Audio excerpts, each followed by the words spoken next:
Chapter 10 Until he felt the warm thrill of the girl's arm under his hand, Philip did not realize the hazard he had taken. He turned suddenly to confront Bram.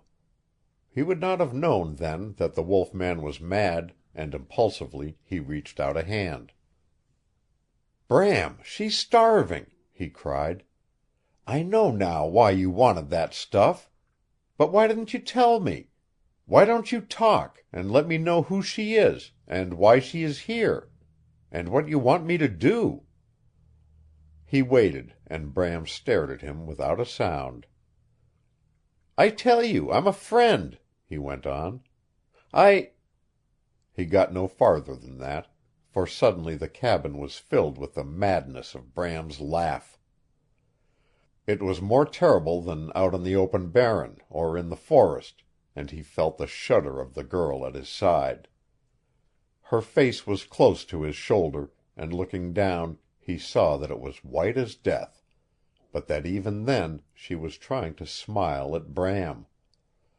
And Bram continued to laugh, and as he laughed, his eyes blazing a greenish fire, he turned to the stove and began putting fuel into the fire. It was horrible. Bram's laugh, the girl's dead white face, and her smile! He no longer asked himself who she was and why she was there. He was overwhelmed by the one appalling fact that she was here, and that the stricken soul crying out to him from the depths of those eyes that were like wonderful blue amethysts told him that Bram had made her pay the price. His muscles hardened as he looked at the huge form bending over the stove. It was a splendid opportunity. A single leap, and he would be at the outlaw's throat. With that advantage, in open combat, the struggle would at least be equal. The girl must have guessed what was in his mind, for suddenly her fingers were clutching at his arm, and she was pulling him away from the wolf man, speaking to him in the language which he could not understand. And then Bram turned from the stove, picked up a pail, and without looking at them, left the cabin. They could hear his laugh as he joined the wolves. Again Philip's conclusions toppled down about him like a thing made of blocks. During the next few moments he knew that the girl was telling him that Bram had not harmed her. She seemed almost hysterically anxious to make him understand this, and at last, seizing him by the hand, she drew him into the room beyond the curtained door. Her meaning was quite as plain as words. She was showing him what Bram had done for her.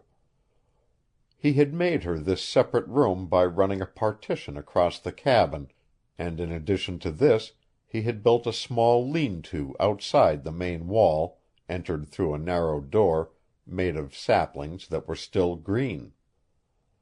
He noticed that the partition was also made of fresh timber. Except for the bunk built against the wall, a crude chair, a sapling table, and half a dozen bearskins that carpeted the floor, the room was empty. A few garments hung on the wall, a hood made of fur, a thick mackinaw coat belted at the waist with a red scarf, and something done up in a small bundle.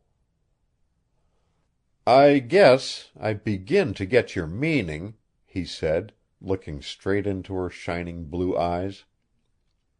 "You want to impress on me that I'm not to wring Bram Johnson's neck when his back is turned, or at any other time, and you want me to believe that he hasn't done you any harm. And yet you're afraid to the bottom of your soul. I know it. A little while ago your face was as white as chalk, and now, it's the prettiest face I've ever seen.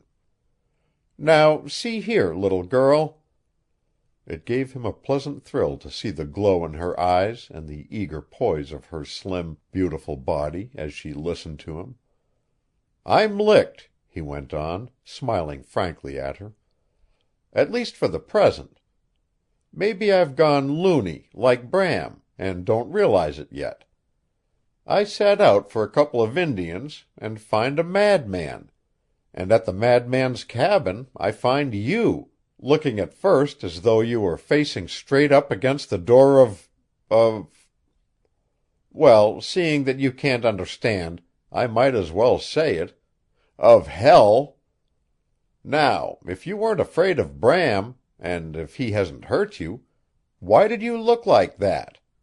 I'm stumped. I repeat it, dead stumped. I'd give $1,000,000 if I could make Bram talk. I saw what was in his eyes. You saw it. And that pretty pink went out of your face so quick it seemed as though your heart must have stopped beating. And yet you're trying to tell me he hasn't harmed you. My God, I wish I could believe it.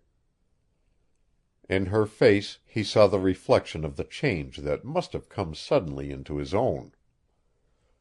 You're a good 1,500 miles from any other human being with hair and eyes and color like yours, he continued, as though in speaking his thoughts aloud to her some ray of light might throw itself on the situation. If you had something black about you. But you haven't. You're all gold, pink and white and gold. If Bram has another fit of talking, he may tell me you came from the moon, that a chasse-galerie crew brought you down out of space to keep house for him. Great Scott! Can't you give me some sort of an idea of who you are and where you came from? He paused for an answer, and she smiled at him. There was something pathetically sweet in that smile.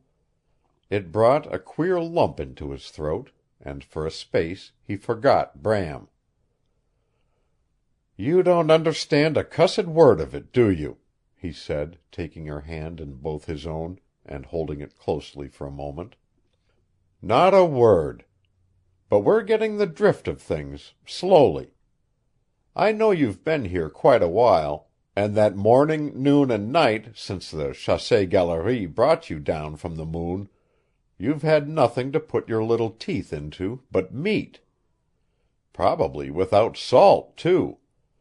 I saw how you wanted to throw yourself down on that pile of stuff on the floor. Let's have breakfast." He led her into the outer room, and eagerly she sat to work helping him gather the things from the floor. He felt that an overwhelming load had been lifted from his heart, and he continued to tell her about it while he hurried the preparation of the breakfast for which he knew she was hungering. He did not look at her too closely. All at once it had dawned upon him that her situation must be tremendously more embarrassing than his own. He felt, too, the tingle of a new excitement in his veins. It was a pleasurable sensation, something which he did not pause to analyze just at present. Only he knew that it was because she had told him as plainly as she could that Bram had not harmed her. "And if he had, I guess you'd have let me smash his brains out when he was bending over the stove, wouldn't you?" he said, stirring the mess of desiccated potato he was warming in one of his kit pans. He looked up to see her eyes shining at him, and her lips parted. She was delightfully pretty. He knew that every nerve in her body was straining to understand him. Her braid had slipped over her shoulder. It was as thick as his wrist, and partly undone. He had never dreamed that a woman's hair could hold such soft, warm fires of velvety gold. Suddenly he straightened himself and tapped his chest, an inspiring thought leaping into his head. "I am Philip Raine," he said. "Philip Raine. Philip Raine. Philip Raine." He repeated the name over and over again, pointing each time to himself. Instantly light flashed into her face. It was as if all at once they had broken through the barrier that had separated them. She repeated his name, slowly, clearly, smiling at him, and then with both hands at her breast she said, "Célie Armin." He wanted to jump over the stove and shake hands with her, but the potatoes were sizzling. Celie Armin! He repeated the name as he stirred the potatoes, and each time he spoke it she nodded. It was decidedly a French name, but half a minute's experiment with the few simple sentences of Pierre Breault's language convinced him that the girl understood no word of it. Then he said again, Celie! Almost in the same breath she answered, Philip! Sounds outside the cabin announced the return of Bram. Following the snarl and whine of the pack came heavy footsteps, and the wolf man entered. Philip did not turn his head toward the door. He did not look at first to see what effect Bram's return had on Celie Armin. He went on casually with his work. He even began to whistle, and then, after a final stir or two at the potatoes, he pointed to the pail in which the coffee was bubbling, and said, Turn the coffee, Celie. We're ready. He caught a glimpse of her face then. The excitement and color had partly died out of it. She took the pail of coffee and went with it to the table. Then Philip faced Bram. The wolf man was standing with his back to the door.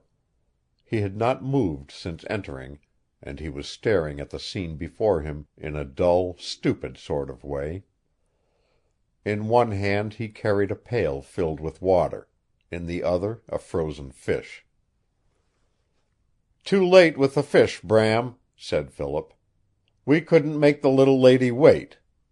Besides, I think you've fed her on fish and meat until she is just about ready to die. Come to breakfast. He loaded a tin plate with hot potatoes, bannock bread, and rice that he had cooked before setting out on the Barren, and placed it before the girl. A second plate he prepared for Bram, and a third for himself. Bram had not moved. He still held the pail and the fish in his hands. Suddenly he lowered both to the floor with a growl that seemed to come from the bottom of his great chest, and came to the table. With one huge hand he seized Philip's arm. It was not a man's grip. There was apparently no effort in it, and yet it was a vice-like clutch that threatened to snap the bone. And all the time Bram's eyes were on the girl. He drew Philip back, released the terrible grip on his arm, and shoved the 2 extra plates of food to the girl. Then he faced Philip. We eat ze meat, monsieur. Quietly and sanely he uttered the words.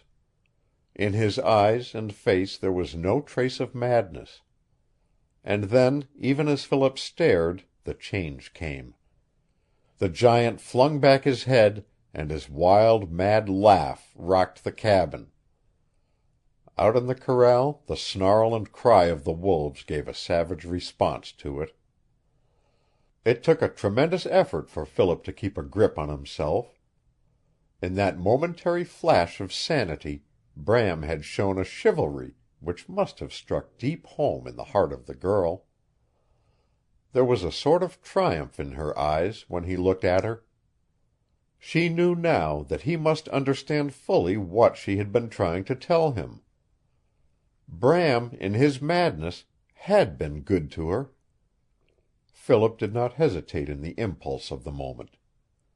He caught Bram's hand and shook it.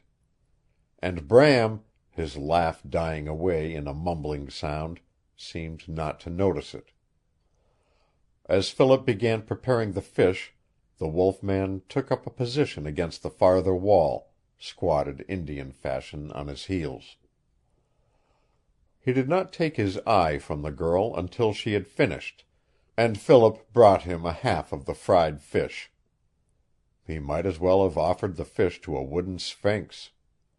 Bram rose to his feet, mumbling softly, and taking what was left of one of the 2 caribou quarters, he again left the cabin. His mad laugh and the snarling outcry of the wolves came to them a moment later. Chapter 11.